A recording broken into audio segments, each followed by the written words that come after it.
Mm, mm, mm, mm, mm, mm. You know, okay. Yeah, I'm good.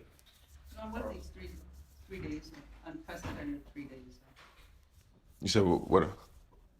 Well, the 3 days off. How Yeah. did that help you guys? Uh, that was awesome. Being able just to get away from it a little bit, clear your mind, do whatever you want since it's an off day. Yeah, so I enjoyed them. It's rare to get 3 actual days off. You're not really don't gotta come to the gym like that. Um, yeah, I don't know. I feel like there's been a few times in my career like the schedule has like had like a big gap in between games. Um, but like to have like 3 actual off days, I don't know. I think it comes part of being part of a veteran team. Some of the younger teams I've been on that's had a few days off in between games still got to come in and get some light workouts in, whether that's lifting or on court work. But I think when you're on a veteran team, guys that know and understand and been through it all, you can kind of give them some more time off. What's the difference between this week and that week where y'all were about to play the Knicks and the Nets in New York, where y'all had 4 days off then too? I think being home, being part of it, being in your own bed, uh, and hang out with like loved ones, families, friends, things like that. I think that's a big difference. And you still have that option to be able to get into the gym and not like a scheduled time on the road when the gym time is available. Like how much more calmer has it been, just for the team in general, not even just the rest part of it, but Mm-hmm. how much calmer things have been now compared to like when there were those 4 days, and then you guys had to play those 2 games in New York. Yeah, Just when the team was I just think when you have a new team in general, things aren't gonna go smooth.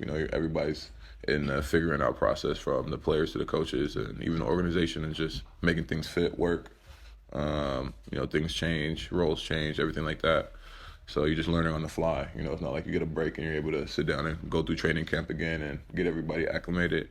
So you're just learning things on the fly, and with time, things get better. And I think that's what's been happening. You're starting to find a rhythm, starting to find a flow, and understanding what everybody needs and wants, and how to play, and what the team identity is. So I think that's what it is. The more time under our belts, the better it gets. Norm, what's in your mind? What's been the biggest thing that's allowed you guys to kind of go on this roll that you guys have been on over the last 30 or so games? I think the biggest thing is just everybody staying in the moment, everybody focusing on what it takes to win, collectively, individually, and everybody pulling the rope in the same direction, and giving themselves up for the team. That's everybody from James, Y, PG, Russ, to me, T-Man, Amir, guys coming off the bench. Everybody's doing whatever it takes to win, no matter what the situation is. Some nights it's going to be your night, some nights it's not. But we're all pushing and cheering for each other because at the end of the day, we want to win. You guys have, numbers-wise, had a little bit of defensive slippage over the last about 20 games. Mm-hmm. How do you guys get back to the level that you were before that? Just continuing to focus on the little things. I think each game is a little different, and we're doing a lot of different things on the floor in terms of coverages and how we're switching things up on the fly defensively. So some of it's like miscommunication on different actions and things that we're in, but that's just because one minute we'll play this way, and if they come out and setting up this play, we'll switch matchups and do something different. So just continuing to be locked in, communicating each other on the floor and what we see, and then when we do have time, whether that's in shoot around or practice, and we're going over defensive rotations and things like that, just being tied in and focusing on how the rotations are and what we need to do to complete them in the game. All right, guys, thank you. I was going to say this team's averaging almost 26 assists a game. That's about 6.5 more than any other team here has. Is that the James effect, or is there something more widespread that's allowing you guys to have more assists? I think it's the superstar effect.